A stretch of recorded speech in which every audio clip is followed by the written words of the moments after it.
I feel like I'm a fucking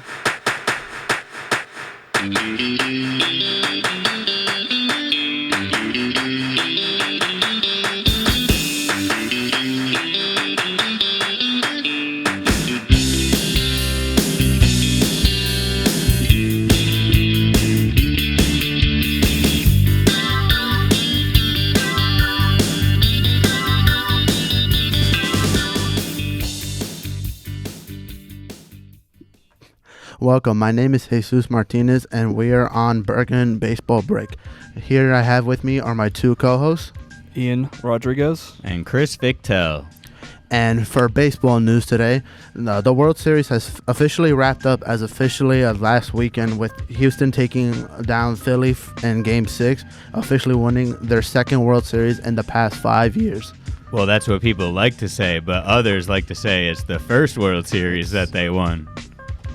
They were cheating, so it still isn't a World Series win for them. Exactly. See, so no matter what, you're always going to get the people on both sides of that coin when it comes down to Houston. You know what I mean? Yeah, officially in the record books, they've won in 2017 and 2022, but with recent cheating scandal that was revealed back in 2019, most people are, trying to find a way to have that World Series not really count, because they don't know if they were cheating in the postseason, but they knew they were cheating in the regular season. And it's interesting too, because the Red Sox were caught the year after that for doing the exact same thing, but they kind of get a free pass. People don't really bring it up at all, but if you think about it, both of those World Series should have an asterisk on them. If you're both cheating, if you're both using, acquiring video the wrong way, then why is one more of a cheater than the other? And as Yankee fans, we should be hating on both of those teams anyway, regardless of the cheating scandal. So it just plays right into our hand of these guys aren't legitimate, and that's what makes it even worse that we feel that they stole the titles away from the Yankees,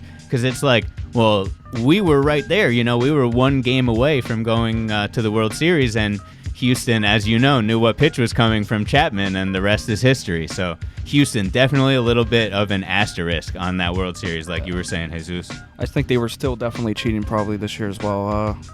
There were some questionable things that the pitchers were doing this in the World Series especially. So it's hard to accept that they're World Series champions, to be honest with you. You talking about Franmir Valdez? Yes. Okay, I was gonna say, yeah, definitely let the listeners know, because you as a baseball fan definitely picked up on that just from watching it, but I'm sure there were millions of people that watched the World Series and had no idea every time he goes to his neck, it's because he's got a substance on there and it's helping him grip the ball or get more spin or whatever it may be. And not only that, if you look back at some of the footage that people have found, you would see that he would go to his right hand and start using his left hand to start rubbing whatever he might have had. Absolutely. Because we know that rosin and sweat are technically legal, but still though, that doesn't mean that pitchers aren't finding ways to have some other sort of substance on them, whether it's in their belt or again in their hand. As we saw, he was just rubbing it and people were picking up. Is why does he keep doing that almost after every single pitch? And it's because also back in the day, you used to get a ball and you would basically use it until it was hit for a home run. Nowadays, they get a new ball on every pitch,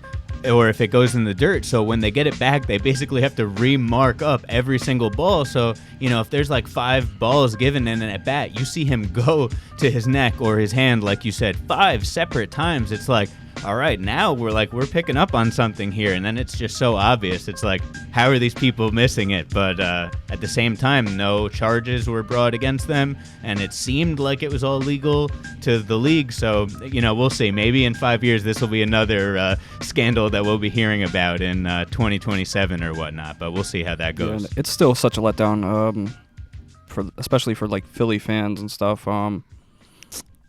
That has to suck, because they haven't been there in a long while, and they have a history of once they get there and they lose, they are not there for a long time, and then they probably will lose again. So they had a really magical season, so it's really upsetting for not just Philly fans, but I think the most baseball fans right now that are not Astros fans.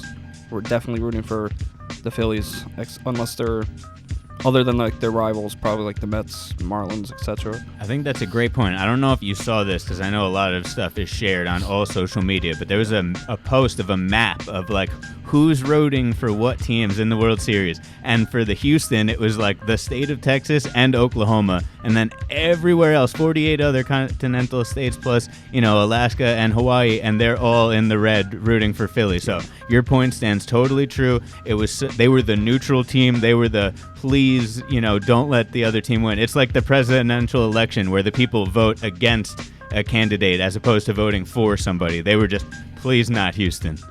Yeah, no, and even bringing up that point, it was the same thing as last year when it was the Atlanta Braves going against Houston. Where like, literally, I just saw it was just Texas alone that was just Houston. Everyone was like rooting for the Braves. I was like, honestly, with that cheating scandal that was brought up, Houston has honestly put themselves in like a villain role throughout the whole MLB, regardless of which team you root for. I think even if they somehow manage to make it, you don't want them to win. You don't care if it's your division rival or it's just a team that you never really looked at, like, seriously throughout the whole regular season. You just want them to win, and you just don't want to see Houston succeed. No, you're absolutely right. And it's funny, it doesn't matter what division you're in, it doesn't matter what team you're a fan of, it all comes down the exact same way. It's just like this anti-Houston vibe and rhetoric that is just circling around the entire league. You're spot on.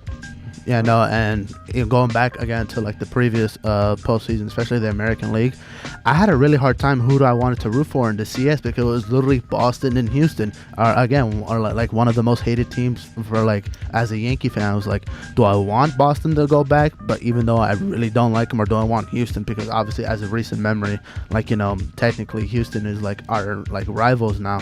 So I was like, I honestly had a trouble figuring out like who I wanted to root for in that, because either way at that point I was just like, okay, looks like the AL has no favorable contenders this year. Let's just go for whoever is in the National League. And Tampa Bay was also in the ALCS a few years ago too. So it's just it's been dominated by the AL East and probably the Astros for the most part. And it's honestly kind of like, it's kind of hard to as if you're like a Yankee fan, especially, or like you're a fan of any of those teams that are in like those divisions. It's hard to say, oh, I want to root for the Yankees or whatever, or the Blue Jays or the the Red Sox, whatever, and then you have to put it up against the Astros, who obviously nobody really likes. So it's kind of difficult, when you look at it in general. But definitely the Astros, though, I feel like the reason for their success a lot is after they switched over from the National League to the American League. I know a lot of people don't remember that, but back in like 2005, they were even in the World Series as a National League team. So they kind of came over without a history in the American League. They didn't really have rivalries. So all of a sudden, instead of having local rivalries like the other Texas team, it's more like, who have you played later on in the season?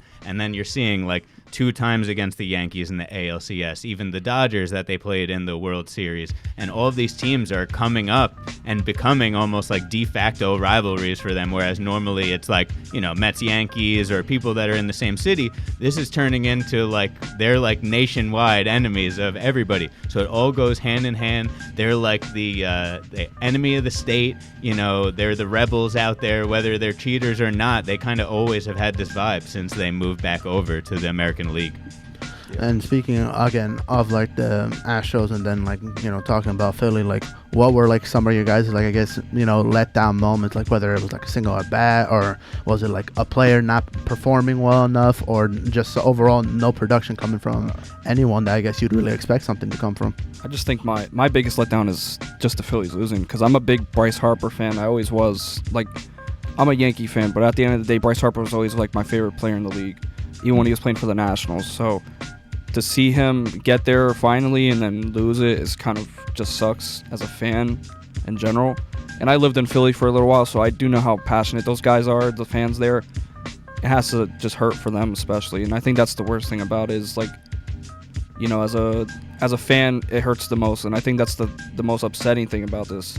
But obviously the pitching ended up letting the Phillies down in especially the last 3 games. So I can't really blame the Astros for taking advantage of that, to be honest. No, definitely. And to double down on your point a little bit in terms of like Phillies that were disappointing, I agree that the team losing as a whole and for the city, like that's a big drop off for them. they are a huge sports city, and that definitely tore them apart. They also lost the MLS Cup final the same day that they lost that, so 2 losses in one day right there. But JT Realmuto in the World Series, such a letdown for me. Throughout the regular parts of the postseason, the ALC or the NLCS, the NLDS, he was such a big factor for them, coming in with clutch hits throughout that part of the postseason. And then we get to the World Series, and this guy looked like Judge after he broke the record. He couldn't get a hit he couldn't pull one out of thin air. So the fact that one of their main go-to guys dropped off, I feel like that was such a shot to their heart, where this guy that they were relying on, where that was one of their big free agent coups, and it turned out almost like backfiring on them that they were so reliant on him. So, Ian, you're absolutely right. The pitching was a letdown. The Astros bullpen, hard to compete with, though. Their ERA was under 1 for the whole postseason. But still, Philly, like, they had so many moments. You were just waiting for them to come up with that clutch hit, that late Bryce Harper home run like he was doing in the prior series, and it just never came for Philly. Yeah, no, definitely, in my opinion, like one of the position players specifically, who was a big letdown was Gene Segura.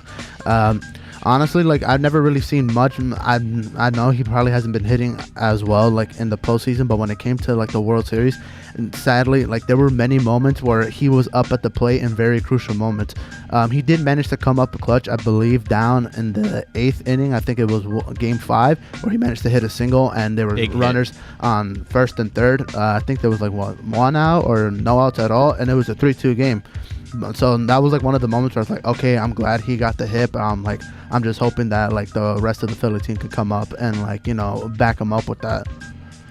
All right, that's definitely a good point. Let's give us a moment quickly to head for a station ID here on Bergen Bulldog Radio. I see you finally got a new helmet. I did. Bought it cheap online. Follow me. We'll turn off here. I'm right behind you. Watch the cars. They can be crazy. Teddy! No! Are you okay? Somebody do something! Was this young man hit by a car? Yes, and his helmet is smashed. It's a brand new helmet. It's probably a fake. Fakes cause real harm. You're smart, buy smart. Brought to you by the National Crime Prevention Council and the U.S. Patent and Trademark Office. Bergen Bulldog Radio. All right, and we are back from our break. Let's get back into talking about Major League Baseball here on the Bergen Baseball Break on Bergen Bulldog Radio. Let's get into some free agency talk right here. Guys, I know that there's a lot of big names in the free agency pool this summer. It's not exactly the same as past years. We've got some really big market, big ticket names, and obviously, as Yankee guys, we can't possibly gloss over this. Let's get right into it. Aaron Judge is the big question mark here. Now, this guy, before the regular season, right before it, he decided to decline the Yankees' final offer and make a bet on himself. And he said, guys, I'm going to, go into this final year, and basically if I have a good year, you're going to pay me more. And he fully bet on himself. And what does he do? He has one of the greatest seasons in the history of baseball. So what are your thoughts on Judge's season a little bit? And then also what you think he's going to do in free agency. Will he be a Yankee? Will he be a Met? Will he be a San Francisco Giant? We got a lot of questions on him. For Judge, as a Yankee fan, obviously, I think you want to see him back in New York. I think most baseball fans want to see him in New York. But the way that this team is kind of run right now with Brian Cashman and Hal Steinbrenner, they're a little cheap when they shouldn't be. As odd as that sounds. Yeah. So who knows if they're really willing to give him $300+ million a year. I mean, $300 million plus for like 10 years. He's already 31 years old too, so it would be kind of difficult in his later years anyway with that contract. I think that the Giants are going to fight pretty hard with the Yankees. I don't think the Mets are going to get in on the sweepstakes whatsoever. I think the Giants are like the big team that we have to look out for in general this free agency, because I think they are finally willing to spend money, especially for somebody who's from the Bay Area, and they want to bring him home just like they did with Barry Bonds when they brought him over from the Pirates. So yeah.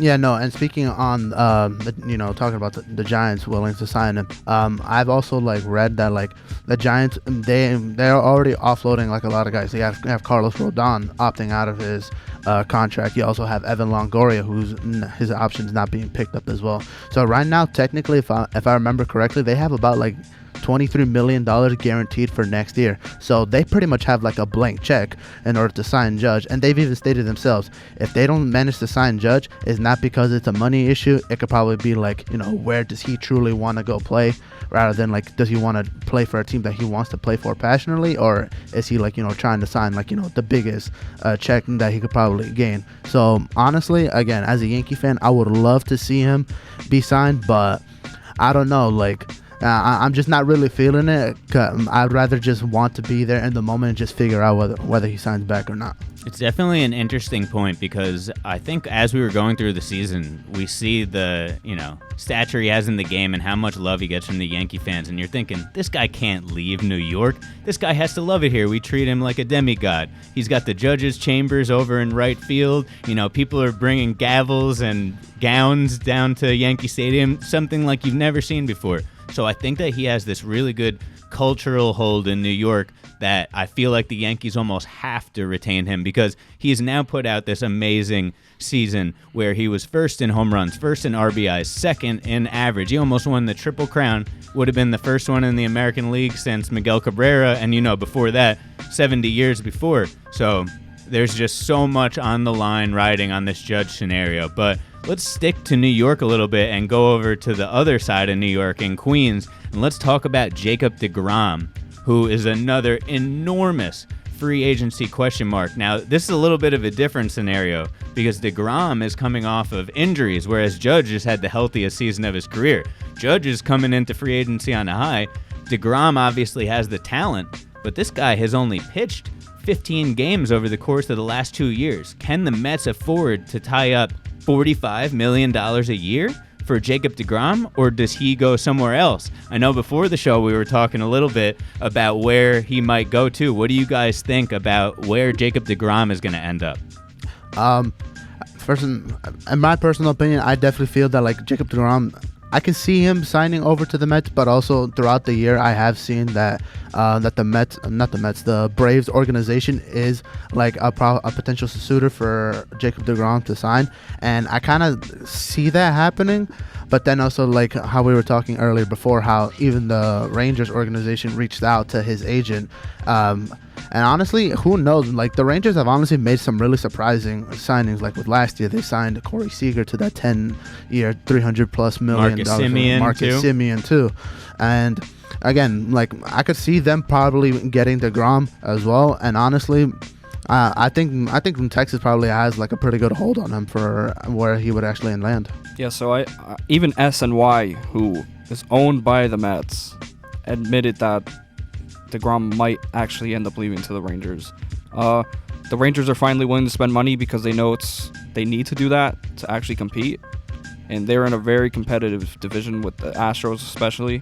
So I see them probably getting deGrom. I don't think he's gonna go back to the Mets. I think over the season you've seen a lot of reluctance from even Mets fans about how much they really want to keep deGrom and stuff. So I don't know. He might end up being too much money for Steve Cohen, or maybe he just wants to go somewhere where he is a lot more. He is the ace, because he is not the ace currently in New York. It's Max Scherzer, so maybe he wants to be that top guy again. So I think if he goes to the Rangers, he especially will have that.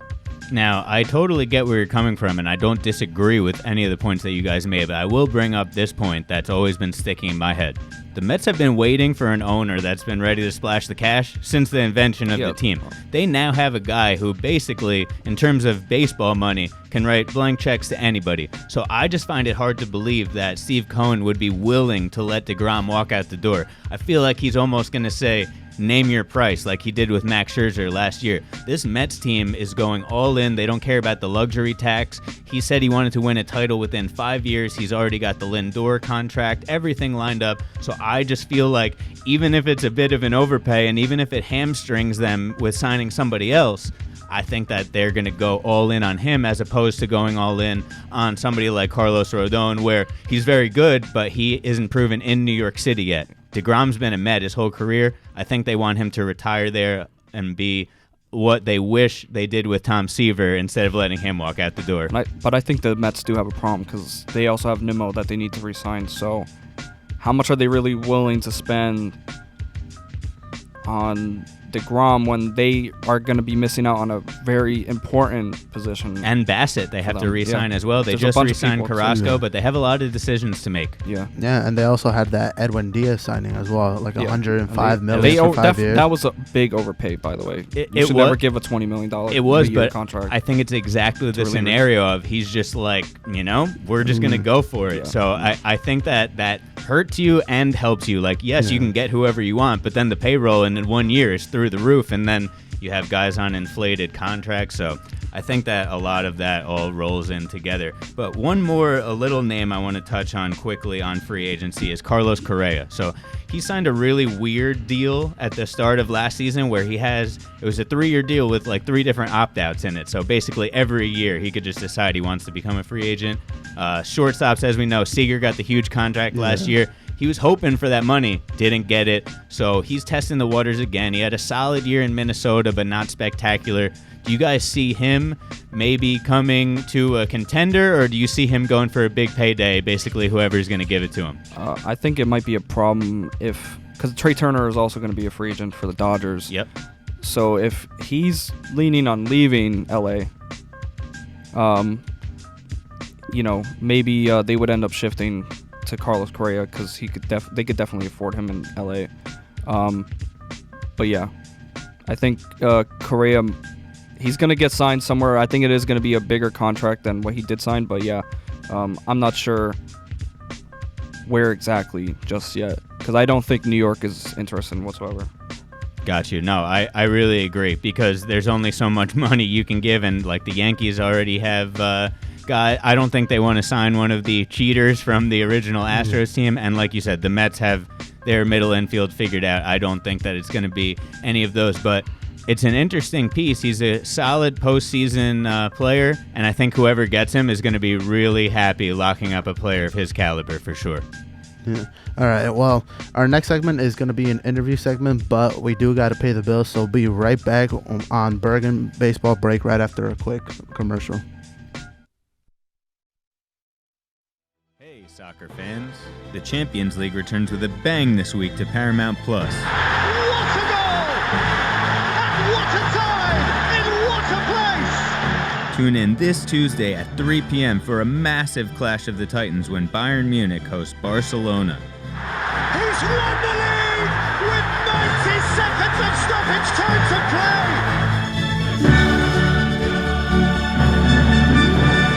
play! Only on Paramount Plus. You're listening to Bergen Bulldog Radio from Bergen Community College, Paramus, New Jersey. All right, so we're going to go to our last segment of the show, which is We Ask Fick. We're going to talk to Chris. Obviously, he is the chief Yankee fan that we've designated today. So here. We're going to ask him a few questions on what he thinks the Yankees are going to do this offseason and what they should focus on. So the first question is going to be obviously, what do you think the Yankees need to do to fix their issues, pretty much, that we ended up seeing fail them this postseason? Well, I like how you started me off with a really loaded question there. I mean, we all have our opinions on that one, but the Yankees, when you have 7 things to fix, let's just focus on the first thing that they had to fix. And I think this has been an issue with them for maybe even the last decade. Starting pitching. I swear it is as if every year it should be the first thing up on their blackboard, and they just like have a piece of paper covering it up, and they just forget to do it every year. So last year you see the Mets go out, they get Scherzer. You see them get Bassett. You see them acquire Carrasco and start putting pieces together.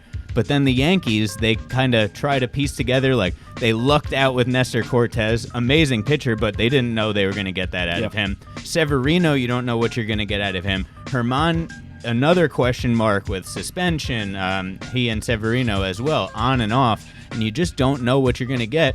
Obviously, Cole, even in what some people would consider a down year, the guy still broke the Yankee record for strikeouts. So I think if he can just get a little bit more consistent and they actually splash the cash on the right position pitcher, I really think they can fix a lot of it. But as we also talked about before the show, third base and shortstop is a problem. They just announced that Josh Donaldson is going to be their, third baseman for next year. Don't know why. I just don't think that is sustainable. He's obviously not getting any younger, and I think the experiment didn't even really work out in the clubhouse. He and Garrett Cole have major beef still with each other. I just think it was a bad move, bad optics for the fans. And as long as Cashman and Steinbrenner keep acting this way towards free agency and the roster determination, I think they're going to keep having the same problems. Yeah, no, I definitely agree with you on the Josh Donaldson thing. He had a decent 2021 season, and when you look at it to now, he regressed in every single category possible. Like, he's just not the offensive player that we once knew. I think he won the 2016 MVP award with the Toronto Blue Jays. That's the type of caliber player of Josh Donaldson that you want, but obviously he's getting up there in age. You're not going to get that. Is he good with the glove? Absolutely, but it's just his offensive capabilities is what's limiting him for Yankee fans to actually be glad that he's on the team. When he first came in, everybody was kind of having like mixed feelings, but for the most part, everybody was a little optimistic about it because, well, you're getting a former MVP, so you're thinking that, okay, he's going to be like, the fire starter, the igniter for like the Yankees, the spark of life that everybody pretty much has been looking for. But in the end, he just kind of ended up being a really big flop as of a solution to third base.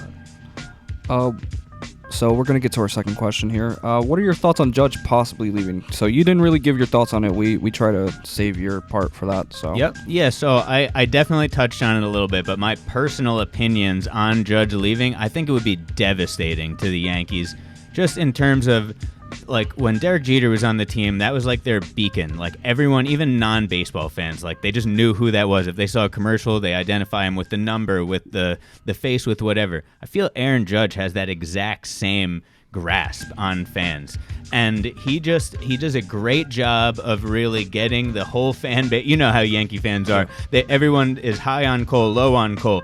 Judge, pretty much everyone unanimously is on the same page about. So I just think you'd be taking away the heart and soul of the team right now, the emotional leader of that clubhouse, and not to mention all those great stats you'd be leaving on the table. Almost won the Triple Crown. So I think Judge leaving would be a tragedy, no doubt about it, and let's just pray the Yankees get this one right. All right, so I think that's all we have for today's show. Thank you for listening. I'm Ian Rodriguez. I'm Jesus Martinez. And I'm Chris Fichtel. And thank you for listening to Bergen Baseball Break.